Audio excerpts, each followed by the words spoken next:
नमस्कार दोस्तों, आज हम लोग देखने वाले हैं उत्तर प्रदेश की 403 विधानसभा सीटों का ताजा ओपिनियन पोल, जिससे आपको पता चलेगा कि उत्तर प्रदेश में इस बार कौन सी पार्टी की सरकार बनेगी और कौन बनेगा उत्तर प्रदेश का अगला मुख्यमंत्री। तो चलिए बिना देरी किए ओपिनियन पोल को देखते हैं। तो उत्तर प्रदेश का पहला जिला है बरेली मंडल। यहाँ पर विधानसभा की 26 सीट है, जिसमें बीजेपी के खाते में 12 सीट, सपा पार्टी के खाते में भी 12 सीट और अन्य पार्टियों के खाते में 2 सीट जाती दिख रही है। अगला जिला है आजमगढ़।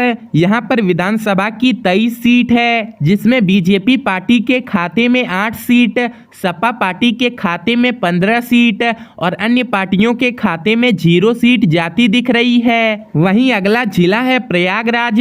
यहाँ पर विधानसभा की 27 सीट है, जिसमें बीजेपी पार्टी के खाते में 13 सीट, सपा पार्टी के खाते में 14 सीट और अन्य पार्टियों के खाते में 1 सीट जाती दिख रही है। अगला जिला है बस्ती मंडल। यहाँ पर विधानसभा की 17 सीट है, जिसमें बीजेपी पार्टी के खाते में 6 सीट, सपा पार्टी के खाते में 11 सीट और अन्य पार्टियों के खाते में 0 सीट जाती दिख रही है। वहीं अगला जिला है चित्रकूट।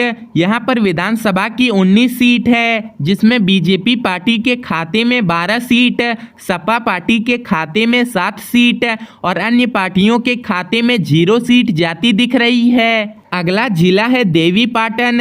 यहाँ पर विधानसभा की 21 सीट है, जिसमें बीजेपी पार्टी के खाते में 8 सीट, सपा पार्टी के खाते में 11 सीट और अन्य पार्टियों के खाते में 2 सीट जाती दिख रही है। अगला जिला है आगरा मंडल।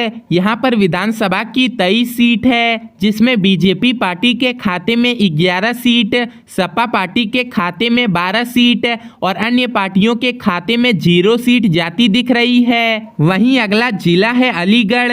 यहाँ पर विधानसभा की 19 सीट है, जिसमें बीजेपी पार्टी के खाते में 8 सीट, सपा पार्टी के खाते में 11 सीट और अन्य पार्टियों के खाते में 0 सीट जाती दिख रही है। अगला जिला है गोरखपुर।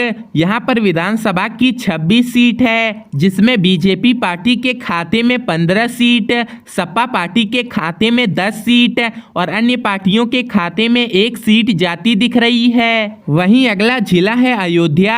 यहाँ पर विधानसभा की 27 सीट है, जिसमें बीजेपी पार्टी के खाते में 10 सीट, सपा पार्टी के खाते में 15 सीट और अन्य पार्टियों के खाते में 2 सीट जाती दिख रही है। अगला जिला है वाराणसी। यहाँ पर विधानसभा की 25 सीट है, जिसमें बीजेपी पार्टी के खाते में 14 सीट, सपा पार्टी के खाते में 11 सीट और अन्य पार्टियों के खाते में 0 सीट जाती दिख रही है। वहीं अगला जिला है सहारनपुर। यहाँ पर विधानसभा की 15 सीट है, जिसमें बीजेपी पार्टी के खाते में 6 सीट, सपा पार्टी के खाते में 9 सीट और अन्य पार्टियों के खाते में फिर से 0 सीट जाती दिख रही है। अगला जिला है मुरादाबाद। यहाँ पर विधानसभा की 25 सीट है, जिसमें बीजेपी पार्टी के खाते में 10 सीट, सपा पार्टी के खाते में 14 सीट और अन्य पार्टियों के खाते में मात्र 1 सीट जाती दिख रही है। वहीं अगला जिला है मिर्जापुर।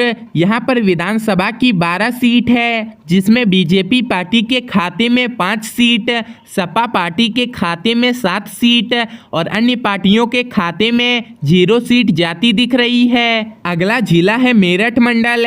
यहाँ पर विधानसभा की 28 सीट है, जिसमें बीजेपी पार्टी के खाते में 11 सीट, सपा पार्टी के खाते में 15 सीट और अन्य पार्टियों के खाते में 2 सीट जाती दिख रही है। वहीं अगला जिला है लखनऊ। यहाँ पर विधानसभा की 34 सीट है, जिसमें बीजेपी पार्टी के खाते में 15 सीट, सपा पार्टी के खाते में 17 सीट और अन्य पार्टियों के खाते में 2 सीट जाती दिख रही है। अगला जिला है कानपुर।